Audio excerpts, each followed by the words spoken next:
Hello, good morning from where I'm at on the internet, and welcome to another YouTube Live Q&A on all things Docker, DevOps, tech careers, Swarm, Kubernetes, containers, you name it.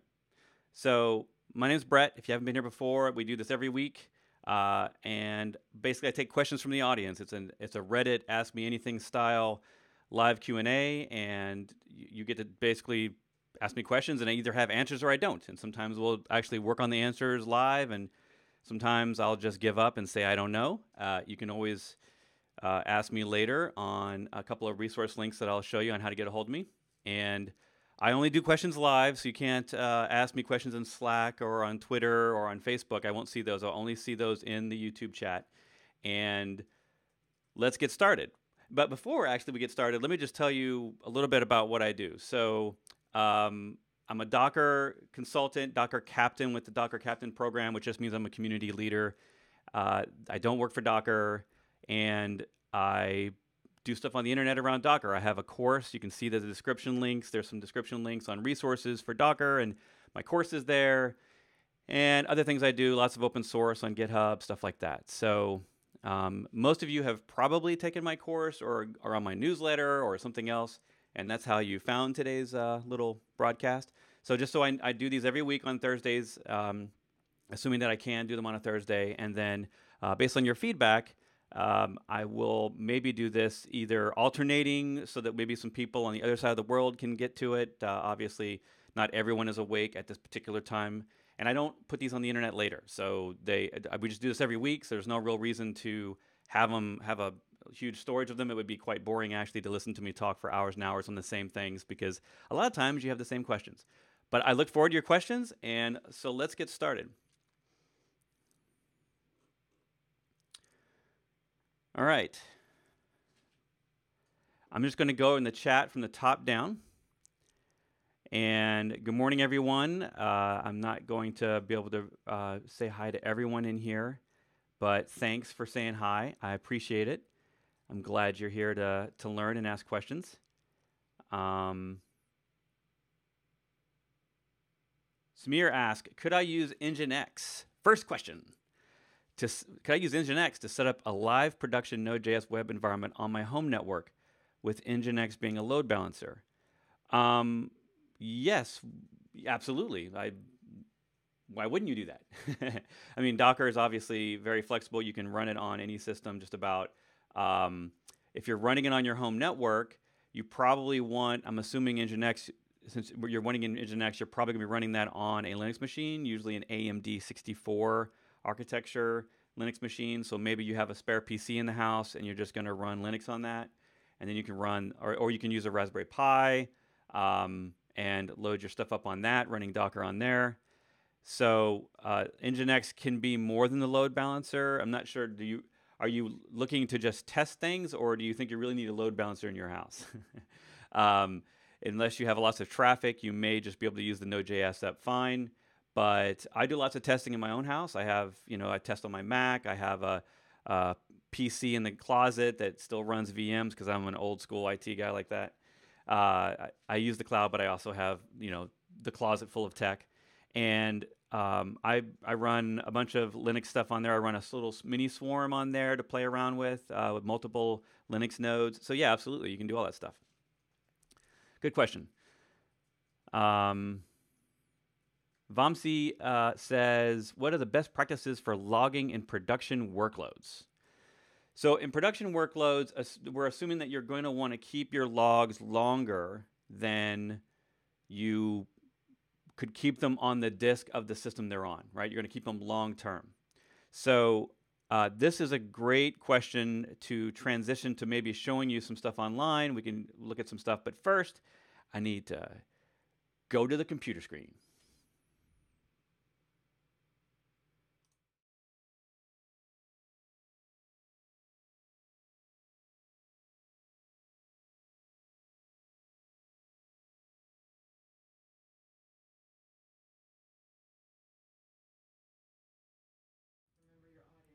Okay, so here's my screen. Yay. By the way, I put out a blog post this morning, and It's on Docker Swarm. And so you can check that out on your website. And that's talking about the future of Swarm. And I did a little interview at Docker headquarters in there. So go check that out, brettfisher.com. I had a lot of fun creating that and interviewing actually several people, but the only one I actually got on camera was Anshul from the Swarm team. So hello, Anshul. I don't know if you're on this morning, but let's talk about logging real quick. So Docker has the concept of logging drivers, right? And so there's a bunch built in, which means that you don't have to use Docker, which by default will take everything you give it and store it in JSON on the local disk of the node that it's on. Usually you want to get that off the server so that you can throw the server away and you don't lose your logs. So you need to use a logging driver, and you can configure those per container, per service in Swarm, or per node for the whole Docker engine. And there's a bunch that come out of the box. There's actually, I think, a list. Well, there used to be a list. There's a list in here somewhere. You can actually get that list from the command line. If you're just in Docker info. So if we look at the Docker info command, you'll see up at the top a list of built-in logging drivers, and that includes everything from, AWS to Google to the Guelph format, which is a nice, great format for putting in something like ELK, Elasticsearch. That's a common open source logging tool. Journal D is the system tool on the system itself. Maybe you have a syslog or Journal D somewhere else that you collect logs with. Maybe you're using the paid product Splunk or the cloud-hosted thing, log entries. I mean, there's lots of options here. FluentD is a very common one for basically routing your stuff to something else. So it collects logs in various ways and then can route them all to various places. Think of it as like a log router, really. But there's lots of options there. So check all those out, and you'll basically can decide how to configure your system based on your needs, really. It's very flexible. And you use all that stuff really easily in the command line, like docker run, -- log driver, stuff like that. Great question. Next, Samir's back. And how do I set up something like Travis CI, Circle CI to my own environment that isn't in AWS Google Cloud? Do I use SSH for this? So you say Travis CI and Circle CI to my own environment that isn't in AWS or Google Cloud. So those, to my knowledge, those tools are cloud-hosted tools, so they're probably running their stuff in AWS or Google Cloud. I'm not sure if that's what you're looking to exclude. Are you looking to run your own custom open source tool like Nginx or Drone, or there's some other ones out there. There's some Go-based ones. I'm forgetting off the top of my head which one is the Go logging.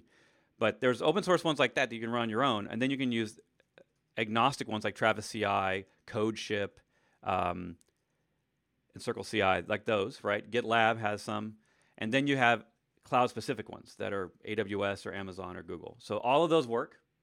They all support Docker in various ways. They all support containers. And yes, if you're going to automate on a server, the easiest way to get that done is through SSH. Just SSH in from the CI solution, store the key in CI, and then run the commands you need to run on the host.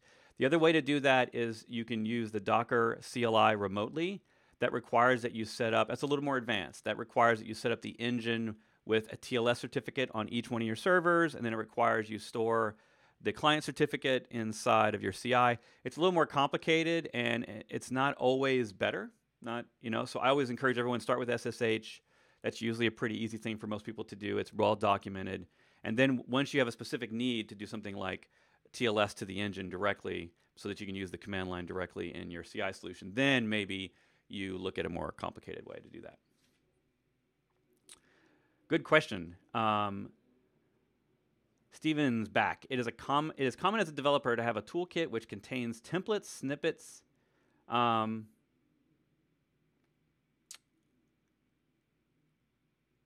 It's common to have a toolkit which contains templates, snippets, base images to speed up creation of code bases. Is it common to do the same in Docker, and can you give examples?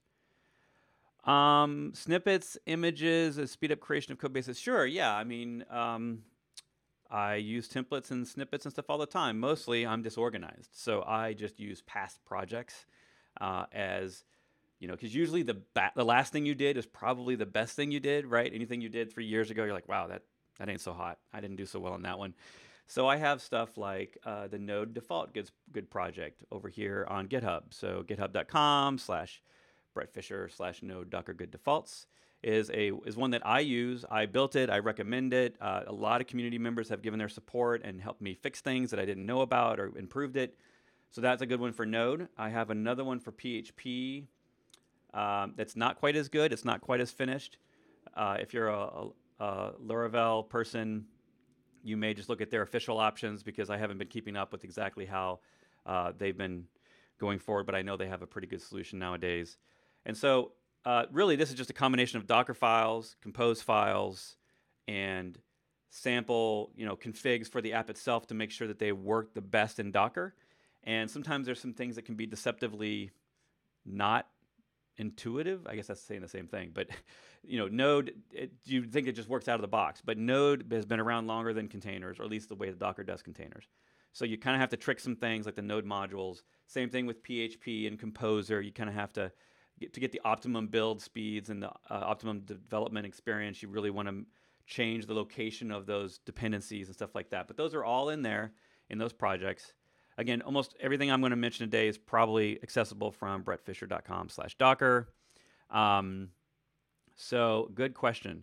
That is really up to you. There are lots and lots of examples and demos out there, but I think the best ones are always the ones that you take and you create and customize from someone else, fork it, make it better, and use it for your own projects. There are lots of teams that, as they get more complicated, will make golden images, which takes the idea of the old way where we used to make entire VMs that were set the way we wanted to be set. But nowadays you can do that with a Docker image that's an intermediate image. So it's not maybe the default PHP image from Docker. Maybe it's your image that's built from that has your set of tools, right? You put Composer in there. Maybe you put a specific version of Node and NPM in there. You maybe have an Nginx proxy or some command line tools like curl. Maybe you put all that stuff in every one of your images just because you want to. And then that becomes the image that you standardize on as the golden image of sorts for the rest of your team to build applications from. So yes, lots of teams do that as well. And that speeds up image building because you don't, if you've ever done like, an apt-get install or a PHP Composer install, that those things can take a long time to rebuild. So for the common things that you have in every project, absolutely make that image. And you can have images built on top of other images all day long. Like just keep stacking them on top of each other, because at the end of the day, if you're going to put all that in one huge Docker file, or you're going to break it up into multiple Docker files, that doesn't really make any speed difference, more or less, or size difference in the way that your app deploys. The other thing, lastly, you'll want to look at is a relatively new feature in the last year called multistage images. And multistage images allow you to really shrink the size of your images, multi-stage builds, and that's going to be over here in the Docker documentation. And this is really about what we used to have to do is it's a way to squash, essentially. So you do a whole bunch of stuff, and then you can get rid of all that and save only what you need and copy stuff from image to image to image, and only keep around like maybe your code base and not the tools. So maybe you can do a bunch of testing, and then you move the code to your production image. Anyway, you can do all that in one single Docker file. It's really cool stuff once you figure it out. It takes a little bit of playing with it to really get the benefits of it and understand why it exists and why we need it, but it's cool stuff. Great question.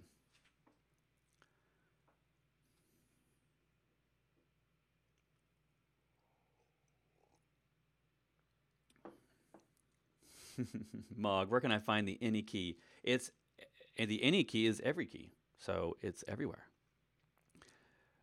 George asks, in the course you mentioned Docker Machine is more meant for development and test environments. If I were to deploy something to production, what should I use? What should I use? Okay, so production, so let me restate that or clarify that. Docker Machine builds perfectly fine servers, right? You can use it in production provided that you're aware of its limitations, right? It only installs Docker a certain way, right? It's not necessarily going to have maybe all the high-end customization options for how you build your VMs. The larger your team is, the more likely you're not going to be able to use Docker Machine. Docker Machine doesn't have an import-export built in out of the box. So if it creates certificates so that it creates a server, it can talk to that Docker engine remotely, and that's great. And for small little clusters that I'm the only admin of, 3, 5, 10, nothing wrong with Docker Machine. I don't have to share those keys with anyone. I just make sure I back them up. It's fine. I love it for DigitalOcean because it always seems to work there. And DigitalOcean is cheap and great. In fact, my blog, brettfisher.com, has run on a Docker Swarm using Docker Machine on DigitalOcean just fine, right? I replace nodes in that swarm using Docker Machine. I create one, I delete one, I do the stuff like that. So it definitely can be used in production, but it is not a tool that's going to work well over time. So if I were to do like a Docker Machine LS, and I had 50 servers, for example, just simply getting a return of all those machines, if they were like had 50 machines in AWS, is going to be slow.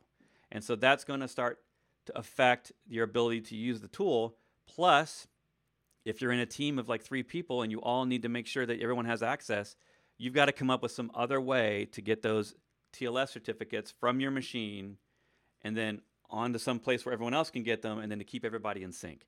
And there's no built-in thing for that with Docker Machine. There are definitely tools out there on GitHub. And I'd say probably last time I checked, 3 or 4 tools. I'm not sure if they're still around or if they're well documented, but there's stuff like that. So moving beyond Docker Machine, you have other stuff. So you have something it's called a Docker Certified Infrastructure. Relatively new. I'm going to misspell that. I'm just going to type it. Yeah. All right. So let's see. Somewhere under here. It's a little hard to find. Let me try that again.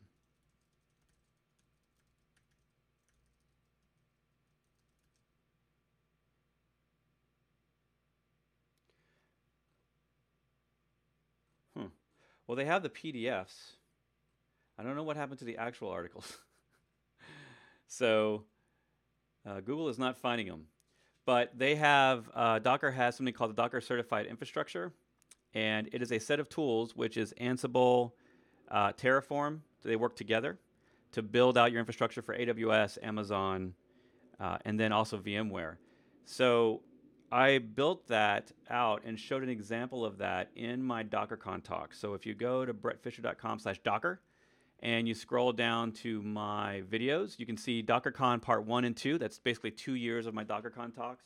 The second one there, building your Swarm production stack, shows you in a video the dog versus cat repo. And that is an open source repo where I use Docker's DCI tools to build out a Docker EE swarm. Now, those tools are just for Docker EE. If you're good enough at Terraform and Ansible, you can sort of trim them down to do just Docker CE if you're a CE user. There are also AWS and Azure templates, but those are kind of in an unknown status right now. So if you go, for example, let's see, Docker AWS template. So there are templates here that use CloudFormation or the template infrastructure in Azure to build out a CE swarm. But right now, the future of them is uncertain. Those were supposed to be replaced by DCI, but now we haven't really been told what is the replacement for that, or how long these tools are going to be supported. There are people inside Docker I know that want to keep being supported for CE users, so that's a little complicated. Basically, the long answer to that is that any tool will work, right? You can use Terraform, you can use Ansible, you can use AWS CloudFormation. But really, at the end of the day, you're just installing a VM and then doing a Docker install from the apt-get. So if you're doing apt-get or if you're doing yum or whatever, you would install that. You can use Chef, you could use Puppet. So that's not a really complicated thing. Usually what you need to be doing is just installing a VM, installing Docker on top of that, and then everything else is a container. Like you shouldn't really be doing anything else really on the host machine, because now that you have Docker, ideally your production servers are all containers. So keep that in mind. That'll really reduce the complexity of your server builds, and then you'll focus on everything else being in your orchestrator or in Docker directly. But great question. Was that a long answer? Probably a long answer. TS says, I look forward to hearing your comments about the future of Compose. Will Docker eventually start packaging K8s in place of it? No, I think, what we're talking about is Docker Compose, the command line format. Docker already does this. They have standardized on their Compose format as the way that they believe apps should be composed or created, including services. So if you're at the Docker command line today, once you set up, now you have to go through this process with Kubernetes of setting up the cluster and telling Docker about the API through a JSON file. But I can do a Docker stack deploy today, and you'll see there I have an orchestrator option. I can shoot a compose file to a Kubernetes cluster and as services, and a stack file will be responsive to that. You can do that now with a Docker for Mac and Docker for Windows that has Kubernetes built in. So you can actually deploy Kubernetes locally on a single machine, and then you can set your orchestrator here. You want to look up this documentation on Docker Documentation's website, docs.docker.com, and it'll show you how you can set this either in a JSON file or you can just run it from the command line. So I believe that Docker's deciding that their compose format will be used like it can be today. I think it started working earlier this year when they supported Docker and Kubernetes out of the box. You can shoot your compose files to either a Swarm or a Kubernetes cluster, and it'll work on both. Basically, Docker does the translation from the compose format to the Kubernetes services format in the background. So that works today. I haven't made a video on it, but it does work. Let me know how it goes. I don't think they're going to adopt the Helm format. There is another tool called Docker. It's a pretty new tool. It just came out at DockerCon. Docker/app. So on GitHub at Docker/app, this is a kind of an experimental command line tool. And it was launched at DockerCon 2 months ago. And what it does is it allows you to share compose files by taking those compose files and putting them in your own image. It's basically a really tiny little image. And the only thing in that image is the compose file. And the reason for that is so you can share it on Docker Hub. So now Hub is kind of like Helm. Hub is a way to share compose files with other people in your team. The other big benefit there is that you can extract out the environment variables and create an environment variable standard, and so that way someone else can take your really big complicated compose file and they can quickly add the environment variables they need in order to set this up. Right before, someone had to actually go through the compose file and like hand find all the different environment variables that were needed. Now we can actually pull those out. You can document them. You can put information in here like the version of the compose file, the description of the compose file, and stuff like that. So it's a pretty cool tool. It's early days. It's not shipped with Docker out of the box yet because they're still working on how it's going to work and what all the features it's going to have.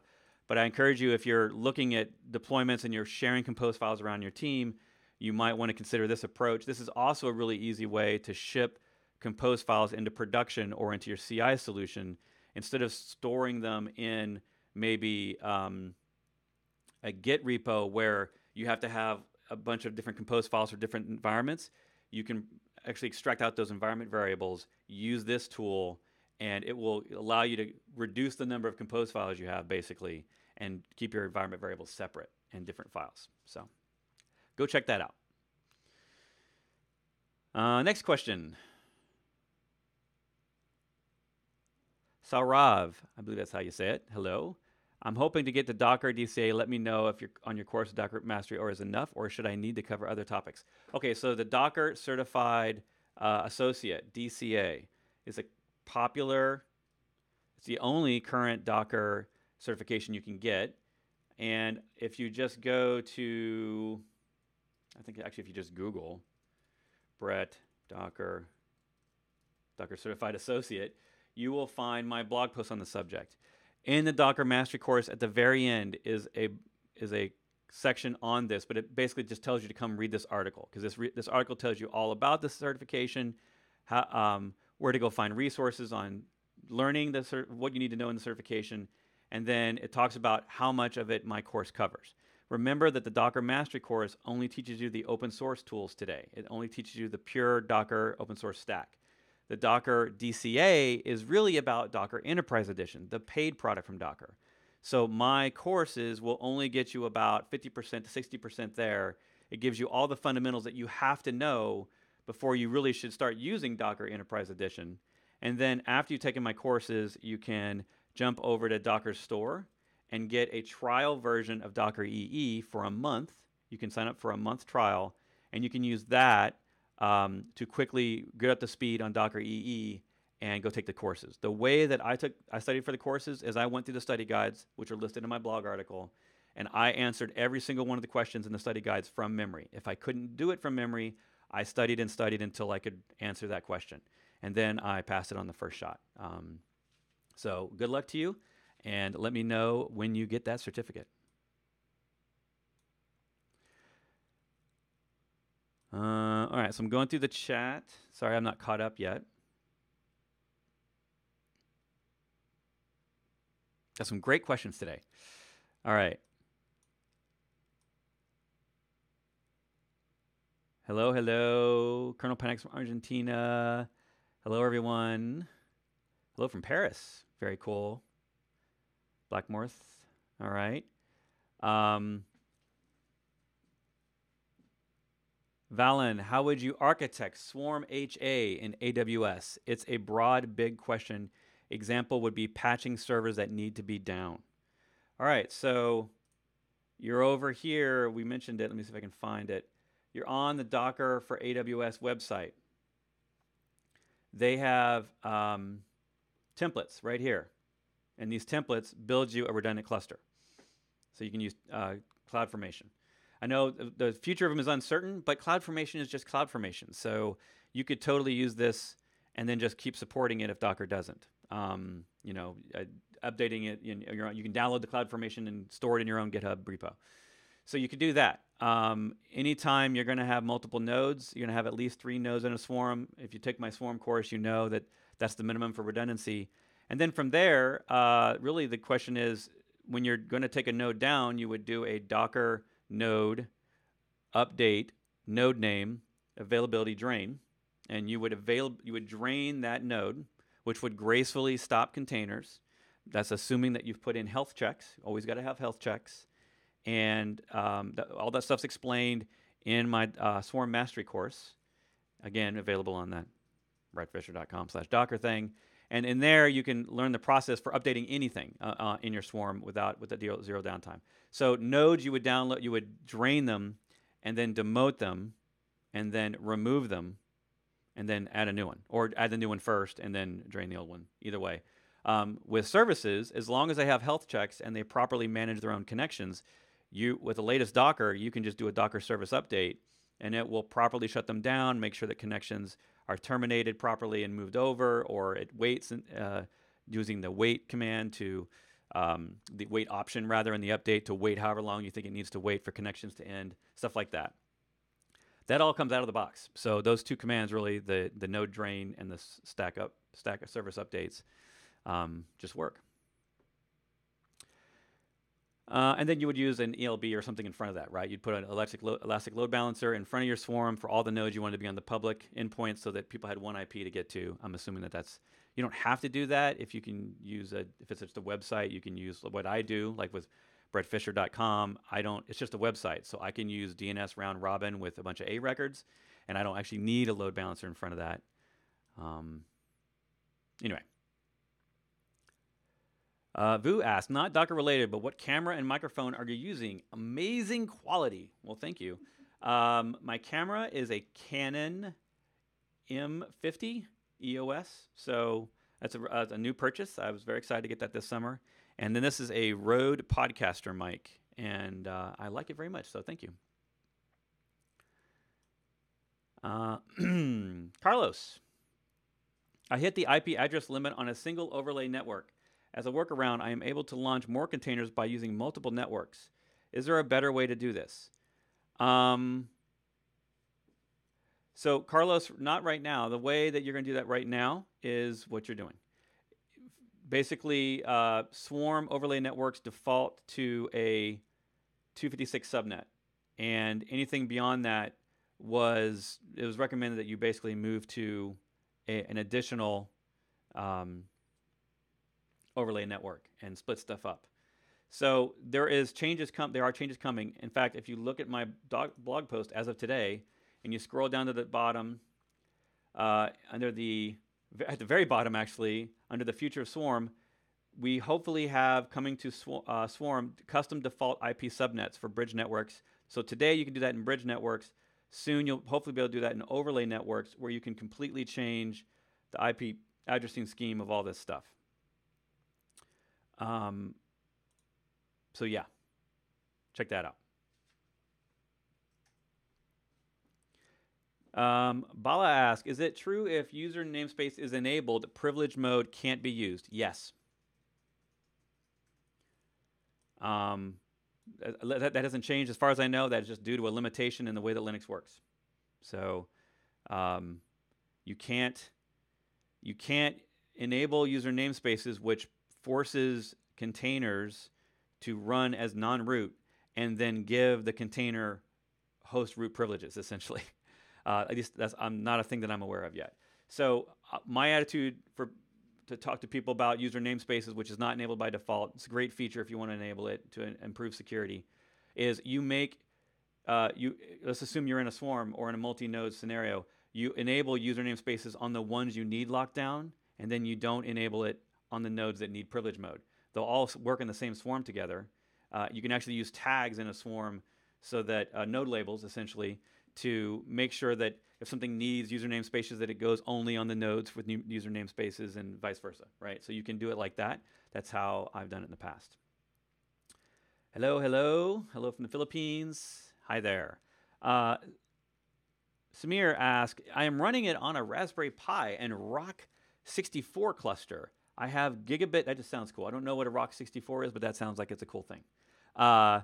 I have gigabit Ethernet and want to set up several different websites on my own home network. Could I use multiple domain names connecting to several different websites on a Raspberry Pi 3B plus cluster with Kubernetes and Docker with Jenkins without slowing it down too much? Okay. Yes. What else did you need to know? I don't have an example of Kubernetes, but if you go into my dog versus cat that I referenced earlier, this is a complete example of using Traffic, which is a front-end proxy. Traffic will look at the HTTP host header and route it in Swarm to the container that needs to be. So you can have one IP address, and basically it'll decide which container or which Swarm service gets that traffic based on the host header. That's how I'm, in this example, over here, over on the dog versus cat, that's how I'm able to run a bunch of different things, I don't know, almost a dozen things, on the same Swarm with the same IPs and route them via reverse proxy. Kubernetes, I believe, does that out of the box, so that just works. When it comes to single IP, if you're talking about physical separate nodes, that gets a little tricky because you're going to need to have something on the host level that's going to move the IP around based on availability, and that's not really a cloud-friendly way of doing it anymore. But if you're only running web apps, just use DNS round robin. Your home IP address is probably just one, right? But in this case of this thing with dog versus cat, if I have multiple nodes, let's say on DigitalOcean, I have 3 nodes. If you just make 3 A records for the same name and point 1 to each host, all modern browsers, all modern web clients will automatically find one that's available and then switch over to the new one if the other one fails. It's sort of a poor man's load balancer. So that just works. And if you're just using websites, you don't actually, I don't think, need a load balancer if you end up with multiple IPs. But I've got a feeling in your case, you probably only have one IP address on the internet. So good question. Binar asks, we use Docker for AWS. Is there something special that I have to do to get service logs? It appears that logs are not available because the service containers are on another node. Okay, so Binar, if you're using Docker for AWS template, unless you've chosen it, by default, those logs are sent to CloudWatch.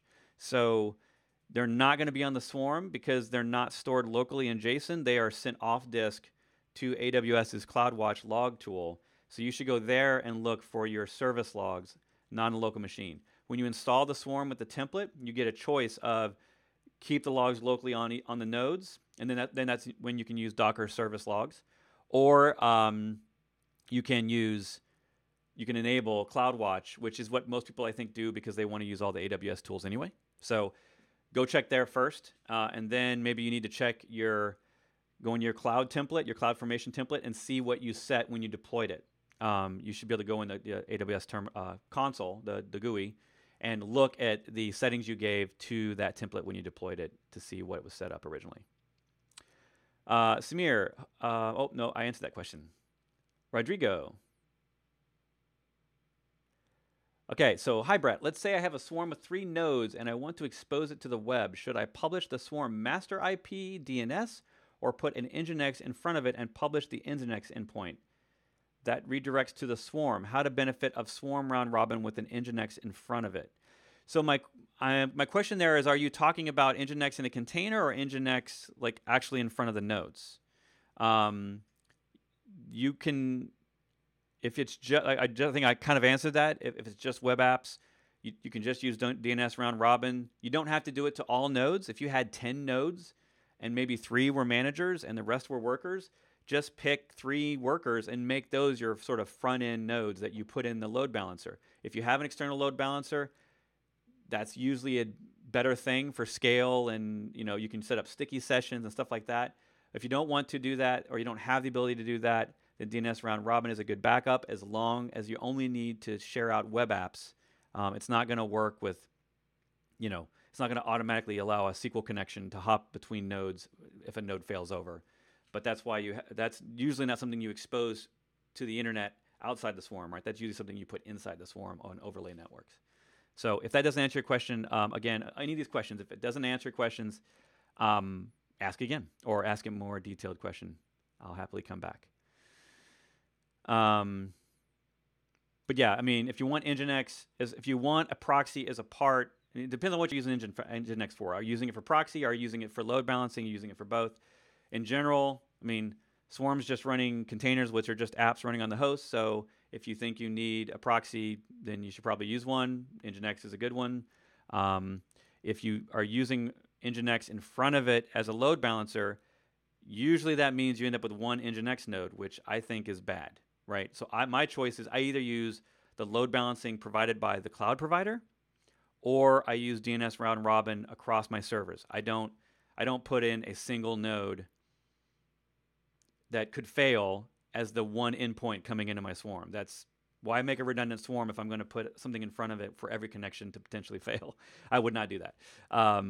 Unless I don't know all your requirements or the scenario, but I don't recommend that. To me, that's a single point of failure. I wouldn't do that. I'd rather deal with DNS round robin. All right. We're going to keep going here. Bala asks, what are the open source tools that can scan images which are downloaded locally? Aqua Security makes one.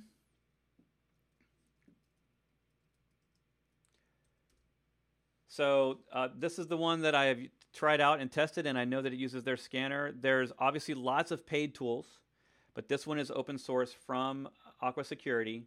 So it's github.com/aquasecurity/microscanner.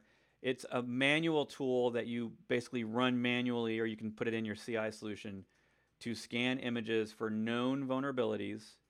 But I don't believe it does things like check code quality. It doesn't have a GUI or automated polling setup. I think that's their higher commercial solutions. They'll actually talk to you here a little bit about what the difference is between this free version and the commercial version. But they're a good team, so go check it out.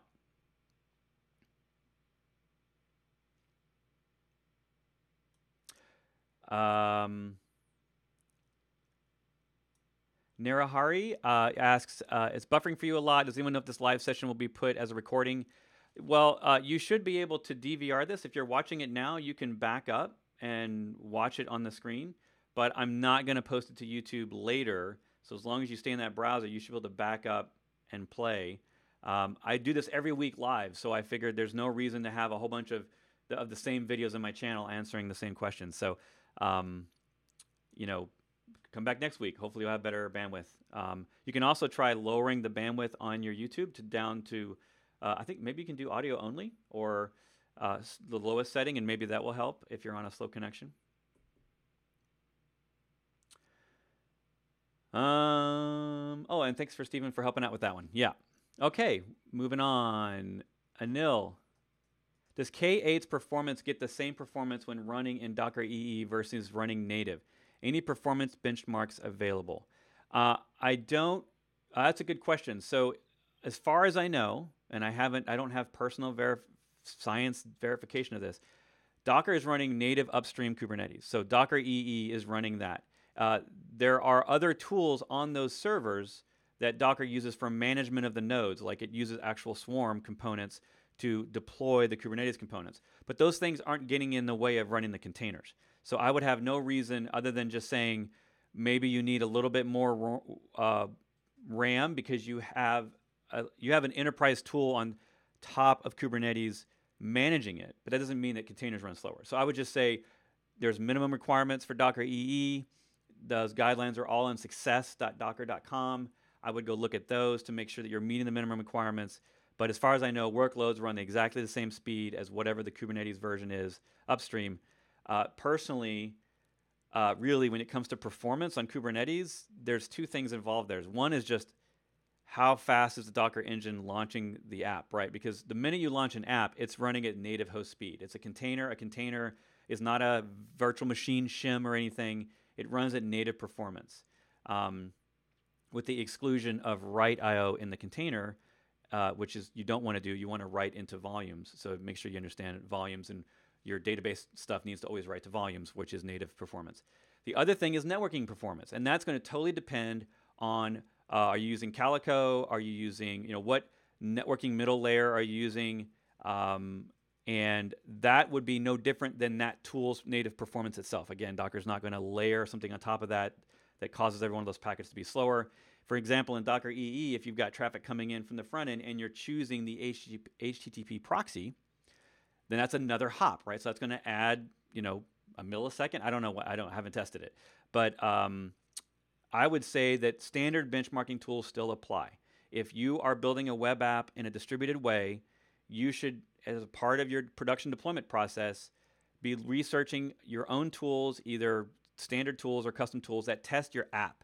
So testing Kubernetes or testing Swarm or testing Docker EE, to me, doesn't make a whole lot of sense if I'm concerned about app performance. I'm just going to test the app. I'm going to make benchmarks, make endpoints in my APIs so that I can test throughput, transactions, latency, and all that stuff.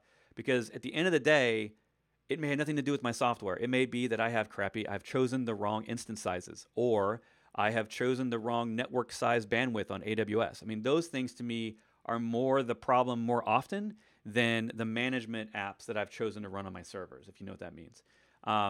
So those would not be different from Kubernetes or any other distributed solution.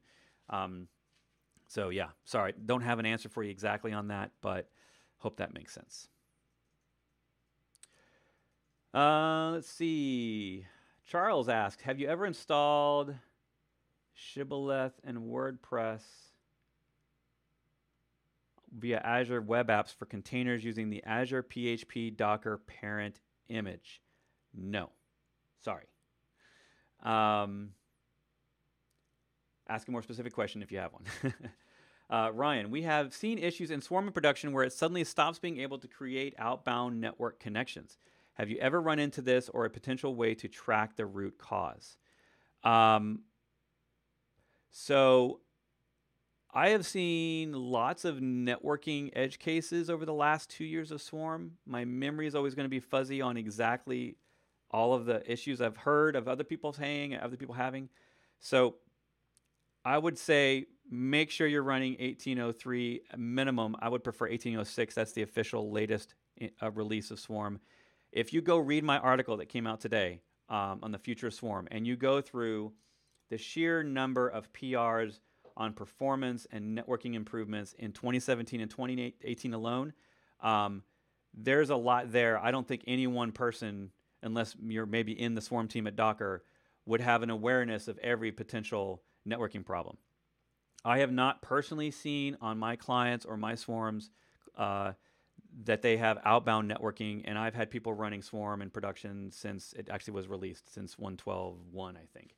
So doesn't mean it doesn't happen, and obviously you got the situation. So there's also a Docker networking tool in the latest releases. Again, that's in this article. There's if you go through here, it will talk about a networking troubleshooting client server tool that helps you diagnose gossip protocol troubleshooting stuff and making sure that all your nodes have the right gossip endpoint, so they all know how to get to things and are communicating properly. So that might help your situation. Absolutely, if you've got a Swarm in production, I would first be updating to the latest release, because the whole last year really of the Swarm team has been improving the scalability and the performance and the integrity, I guess, or the reliability of Swarm and libnetwork, which is what does the overlays. So do that first. Mohan, hi Brett. We planned to convert web applications. Should expose from Docker. We are using many text and web applications like Oracle, WebLogic, Apache, Jenkins, Ansible. How can achieve all in Docker? I'm not sure what question you're asking. You're using many things in Docker. I don't know what you're asking of what you can achieve in Docker. I mean, you can run all those things in Docker: WebLogic, Apache, Jenkins, Ansible. All those things run in Docker. You can put them all in compose files, deploy them to a swarm.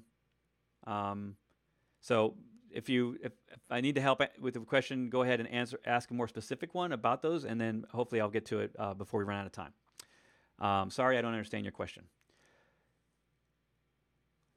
Binar's back. We recently started using Portainer in production to provide an easy GUI to manage Docker Swarm features. What are your thoughts on Portainer? Portainer is awesome. Those guys are great, and I'm a fan. I actually showed them off at DockerCon this year. I ran out of time to go through any sort of a demo on it, but I put them in my dog versus cat demo. So if you go in here, you can see that I list Portainer as well as other things like Prometheus for monitoring, and other third-party tools that would be maybe a part of a production swarm. And it looks like they keep adding really cool features, and I keep being surprised by the features that they add, and I think, wow, that's like a really advanced paid product feature. So if you're using Portainer, I would encourage you, just like all open source, the open source lives and dies by community support, and that's either in code or in helping in the GitHub issues, or even with small donations. Obviously, if your company is making money on this product and you're using theirs for free, I encourage, because the Portainer team is small, so I'd encourage you to go support them some way. Buy them a coffee online. I think you can do that on their website. But I mean, the really cool thing that they just came out with this summer was you can now put agents on each one of your nodes, like a lot of the other GUI tools can, and now I can manage all of my Docker volumes that are not, all the things that are not Swarm-based, that are node-based. I can manage those things as well in Portainer. So in case the rest of you don't know about it, Portainer.io, it's basically a GUI and management engine that is open source that runs on top of Docker and Docker Swarm. It's designed with Swarm in mind, so it works really, really well. It's pretty. It works. You can have multiple user accounts. I have no complaints, especially for a free tool. Next. Shiraharsh, sorry if I mispronounced that name. How can one do Docker certification without having access to Docker EE? Can one prepare with just CE? No. You will not pass the Docker DCA exam if you only know the free open source tools. The DCA is designed for Docker's paid products, just like a Windows certification is based on the paid version of Windows, right? So you're going to need to get Docker EE. You can get that from the store.docker.com. You can download a 30-day free trial and study that way. Simon, Swarm is the feature I've been waiting for. What are your best practices for reverse proxy, small clusters, 2 to 5 nodes, many unique domains that all want port 80? Use Flavio Swarm router using, I don't know about that one. Flavoli, I don't even know how to say that. Flavio Elio's Swarm router at the moment. I like Traffic. Traffic, I mean, there's lots of other things out there. There's Docker Flow Proxy as well that's designed specifically for Swarm. It uses HA proxy in the background. But Traffic is a sort of built from the ground up, and it's designed to be very disposable. The only thing that I didn't like up front with it was that the way that Swarm works is it had to have access to the Swarm API, so it had to run on my managers, and I don't like running my front-end proxies on my managers. But now, if you just go looking through the GitHub issues on it, there's a way to use SOCAT to basically run SOCAT on your Swarm managers and actually lock down the Swarm API in a really cool way so that the traffic can run on worker nodes and then get access to the Swarm API in a read-only fashion. It's pretty neat. So I recommend you check that out. Again, on my Docker dogs versus cats demo, I use Traffic there, and it works really well for me.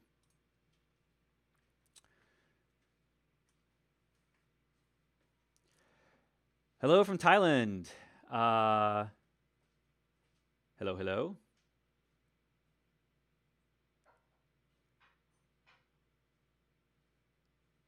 Dennis says, I'm developing a Flask-based Dash app that communicates with a REST API and, sure. I'm deploying it on DigitalOcean Droplet. Do I need to use Nginx, and what is the best way to implement that using Docker?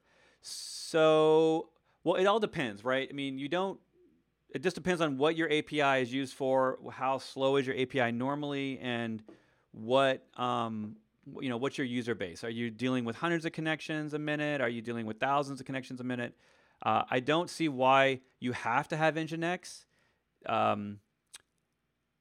It just kind of depends on your architecture. So Docker doesn't necessarily change the requirement for a proxy.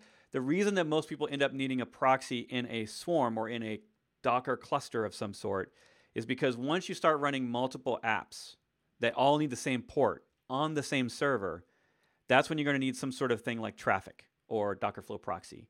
Kubernetes, again, has it built in. So these are Docker EE has it built in. And so these are things where they will inspect the HTTP packets and then shoot the traffic to the correct container based on the host name. And you don't normally get that out of the box with a layer 4 router, basically. So you don't have to have Nginx. I would say start simple. Always start simple. Get your app working, and then figure out, do you need Nginx in front of that? Some people use Nginx as sort of a firewall of sorts to maybe make certain API endpoints, force them read-only for certain IP addresses. I mean, you can do that. I don't really see that happening a lot, but you can use Nginx for that. You can control different endpoints. You can have Nginx pointing one endpoint to a different URL so that maybe if but if you're developing this yourself, you can usually control all that inside your app. So I would say try it without Nginx. And then if you find that you need Nginx for maybe static assets, but you're saying you need an API. So I'm not sure that Nginx also is usually used as a proxy for something like PHP or Node.js to cache static assets because it tends to be faster at delivering JPEGs and PNGs than an application would. But in your case, if it's just an API, I would say stick with the Dash app until you know you need something else in front of it. Otherwise, you're just adding complexity. Good question, though. Okay, we've got I started a few minutes late. I'm gonna go for about another 10 minutes. Hopefully I can get through all your questions, and then we'll save them for next week, or you can re-ask them next week. But thanks so much for the questions. All right, so Harish says, what is the best choice for clustering solutions, Swarm or Kubernetes? So that is not the question you should be asking. You should be asking, what are my requirements and which tool do I need for the job, right? Because Swarm and Kubernetes, that argument that argument has been happening ever since they were both created, right? Do I use Linux or Windows? Do I use Node.js or PHP? Do I use Python or Ruby? I mean, these are all, do I use, certain frameworks? Or what do I use, right? So this is the same rule all along. It's what you know, combined with sort of the requirements of your team. The guidance I will give you, that without going into a 10-minute discussion, is because I'm a consultant, right? So it's got to be the whole "it depends." Is I recommend starting out with Swarm. If you don't know anything else, you've never run a container orchestrator, you're relatively new to containers, you've only run them either in just Docker alone or on your local machine, and you're going to be first into container orchestrators, use Swarm. Swarm is super easy to get started. You're not going to spend weeks investing time in building out the architecture and infrastructure for Swarm, right? You might need that for Kubernetes. If you're a team of less than 3 full-time DevOps people, go Swarm. I don't recommend building your own custom Kubernetes cluster unless you've got the needs. You specifically have the needs for Kubernetes. If you need to do Kubernetes, I would always look at a cloud option first, or maybe Docker EE or Rancher, something like that. Hand creating the Kubernetes cluster is always going to be harder and more work on you than using another automated solution that built it for you. Swarm is easy out of the box. One of the best experiences with Swarm is just typing Docker Swarm init. It creates the first node. You add more nodes, and you're more or less done. So there's far less work in the pipeline for Swarm. If you're a local developer and you're already using Compose files, they also work in Swarm. So I tend to take all developers that are working with me, and I shoot them through the basics of Swarm. Then they get the concepts of clustering and how does an orchestrator work, and what is scheduling, and what are secrets, and how do I deal with configs, because all of those lessons translate into Kubernetes. Kubernetes has config maps, and it deals with secrets all that stuff. So once you have those fundamentals with Swarm, which I can teach you in a Swarm course in a day. I have classes where I actually teach it in half a day. I can't do the same thing with Kubernetes. I can't get as far with Kubernetes because there's a lot more infrastructure involved and pieces to the puzzle. So I always recommend for new teams, start with Swarm. You might just be able to stick there and just stick with Swarm and be happy with it. And then it's easy, and it's easy to maintain, and you just roll with it.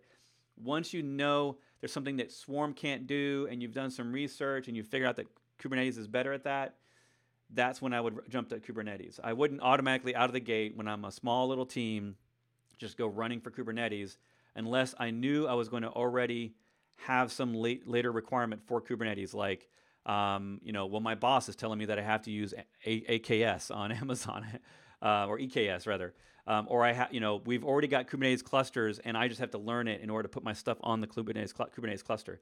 Those are obviously hard requirements. Then you're going to use Kubernetes there. I think the two of them have 80% of the same features out of the box, and then the rest of it is all about ecosystem and partners. Kubernetes gets a lot of the headlines, and it has a crap ton of projects all going on at the same time. But I feel like a lot of teams, especially people that are starting out, they just don't need that level of complexity. So why not just try Swarm? Good question. All right. Nut says, how do you do when you want to deploy the new app image, but it required an update to the database schema like PHP artisan migrate? So you're going to have to do those. How did you do that before Docker, right? That's the same way you're going to do it in Docker. You're just going to do it inside a container. So if you do a PHP artisan migrate from your PHP app, then maybe you launch your app on the new version on a single server. You do the migration manually by doing a Docker exec. Or maybe you set it up as part of the entry point script, which is a script that you use inside of Docker images to run something on startup, and you set up an entry point script that automatically checks to see if it's out of date on the schema, and then manually runs the migrate. The problem you have with that usually is that if you go and replace a bunch of Swarm tasks or Kubernetes pods, then you suddenly have a whole bunch of PHP apps trying to do the migration all at the same time. So you can't do that. You've got to sort of pick one. There is no one way to do it. You basically just want to do it from inside the container. So whether you build a custom container with your code that does the migration once, or whether you build it in as some sort of logic to the containers themselves.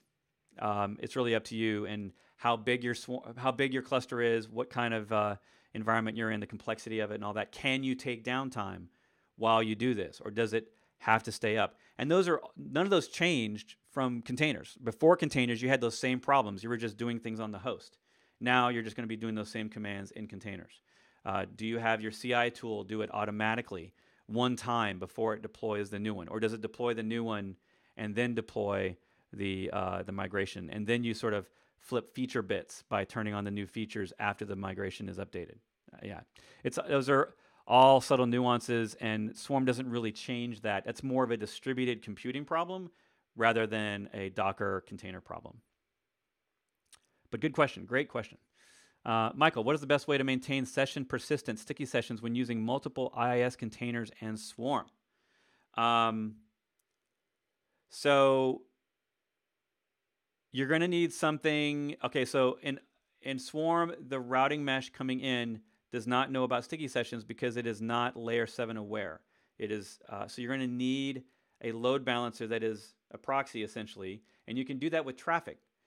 Traffic, I don't know that traffic. I mean, traffic is a Go binary. Dockerflow proxy does it as well. I think other proxies all do it, and basically they sit on the nodes and they will keep track of the sessions and make sure that they go to the same backend container so that the sessions are sticky. I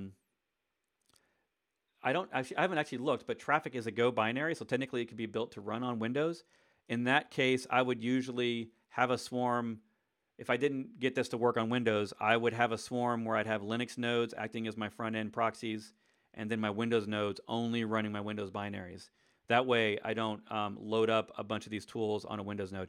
The problem with Windows is that there's not a lot of people using containers on Windows yet, like in comparison to the Linux world, right? We've had 5 years of Linux containers, and now in just the last year, we've really started to pick up speed a little bit. And in fact, even just Swarm networking, which is ahead of Kubernetes networking in terms of stability in Windows, Swarm networking didn't even really work until the fall of last year. So, we're still early days, but you can probably get that done with traffic. Whether or not you can get it working on Windows, I don't know. Good question. Session persistence is a problem in clusters in general. It's a complicated thing, but it should work out of the box with either Docker Flow proxy or traffic. Paul says, when using Raspberry Pi for home projects, what is the recommended boot OS to allow for more services to fit in RAM?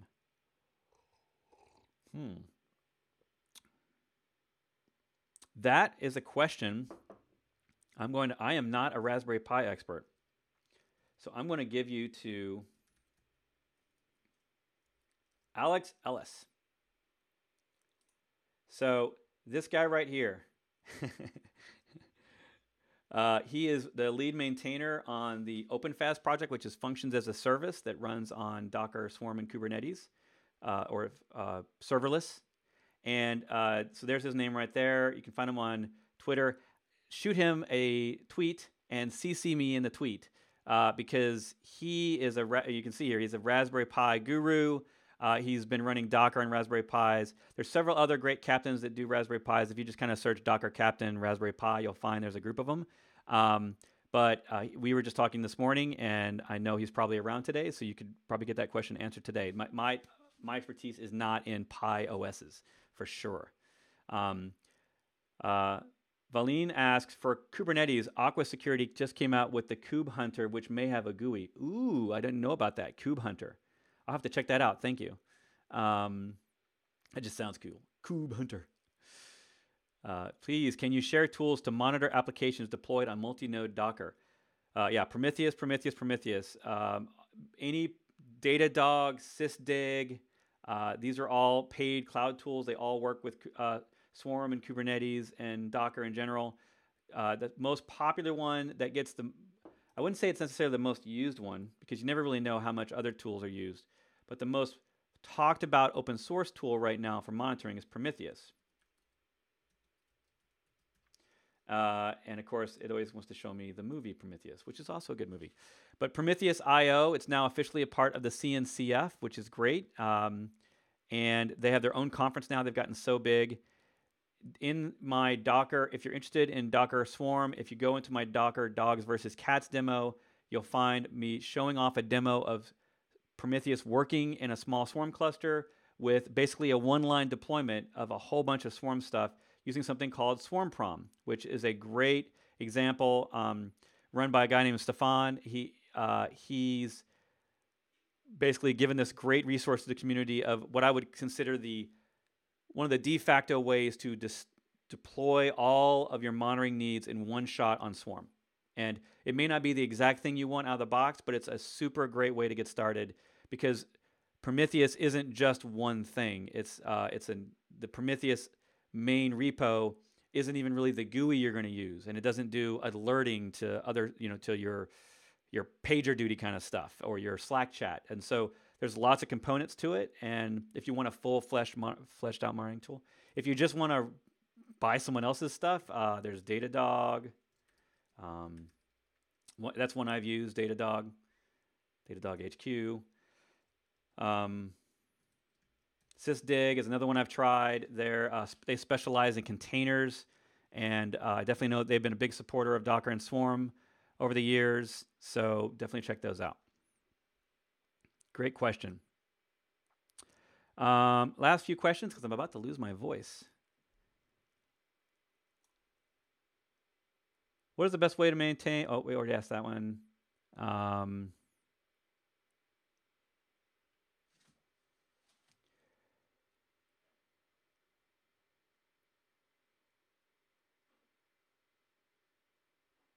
Samir, if you're in my course, can you make this video unlisted and save it for a little bit? So if you just stay on this page, you should be able to watch this whole video. I think that's how it works. If not, ping me somewhere, and I'll definitely get you the. Ping me either in the Slack chat if you're in my Docker community for the courses, or something like that. Ping me on Twitter or something, and I will get you the unlisted URL for sure.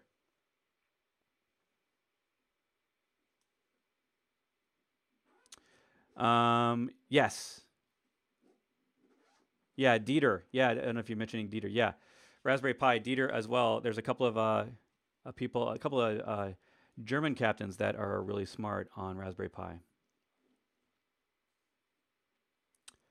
Alex asks, I got a web in MySQL container running the Django, no D, silent, using Docker Compose. CSS files stop loading after I include a 404 template. Everything loads on a dev server.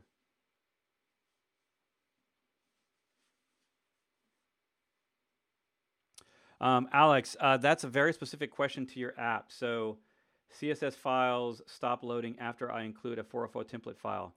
I don't even know what your web app is running, so I don't know what to recommend. Oh, Django. And I don't know Django. I mean, I know how to run it, but I don't know how to troubleshoot it. So I'm probably not the best person for that.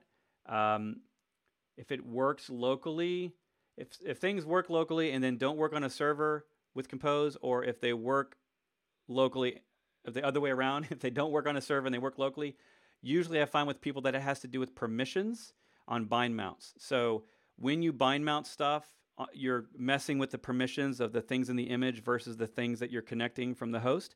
So a lot of times people will develop locally and it works fine, and then they bundle it up all in an image and then it breaks. And that's almost always due to Linux permissions. So I would say run the container without any bind mounts locally, jump into that container with a Docker exec, and go looking at the permissions to make sure that they are what you need them to be. If you don't know Linux permissions, I don't really have a good tutorial on hand for that, but you definitely need to know those because they will often get in your way on web apps, especially if you're providing like user uploads or something like that, with something like Django or my blog. I had file permissions on my blog because I deployed an image that didn't have the right permissions. So yeah, that stuff happens. Let's see. And I think this is going to be about it. We want to integrate Docker. We want to integrate Oracle, WebLogic, Apache, Jenkins, Ansible, and Docker. How should I plan for this? I'm a newbie at Docker. Okay, so you came back with that question. Mohan, the thing I'm going to say is finish my Docker Mastery course, dockermastery.com. That will get you all the basics, and then you're going to have to build it one layer at a time, right? You don't go from 0 to 100. you're going to start by maybe just getting a WebLogic app working, or one app talking to one database. You don't need Jenkins and Ansible to do your app stuff, right? So you're going to get your app working, get it working in Docker files and Docker Compose. And then once you've got that functioning correctly locally, then you're going to worry about things like Jenkins and Ansible and running those. And you don't even have to run those like Jenkins. You don't have to use Jenkins if you don't know Jenkins, or you don't know how to run Jenkins in a container. It's quite easy to do, but I'm not necessarily a fan of always running my own Jenkins. I'd rather run something that someone else provides. So I use something like CodeShip, Travis CI, something like that I can host in the cloud, because I just don't. It's too many things for me to worry about, especially when you're a small team or a single person. I don't want to have to run all the infrastructure. I'd rather have some of it someone else's problem, right? That's why we all love the cloud. But Ansible, those are all. There's an official repo for Ansible as well as Jenkins. Just go check those out. Read the documentation. They will step you through how to do that. And I would say learn one thing at a time. Don't try to do it all at once, or you will be banging your head. And the last question is going to be, the winner is Avijit. Is that how you say it? Sorry if I mispronounced that. Please let me know what are the technologies I need to learn to become a DevOps engineer. Currently, I use Docker, but I am from an IT service management domain. So I have something called the Ask Me Anything. And this is sort of like the offline version of this. And that is over here on GitHub underneath my user account under AMA. And if you search through here and you find under the labels career, you will see only 2 questions. And one of them is about freelancing, and one of them is about becoming a DevOps person. And really, it's 1/2 mindset and it's 1/2 tooling or workflows. Mindset and workflows, I kind of mix those together, and then tooling. A lot of people go for the tooling up front, but if you don't understand the mindset of why we even have the word DevOps, why does that matter, then you definitely need to look into that. There's a whole list of tools here. As you can see, it's quite a long post I put up there, but I will put that in chat so that you can easily access that for later. Check that out. Hopefully that will get you started on your new DevOps engineer career. And thank you, Internet, for hosting me yet again on this Q&A. Again, check out my stuff at brettfisher.com/Docker in the description. And I will be back here next week, so come join us again, and we'll talk more stuff about Docker and everything DevOps. Bye.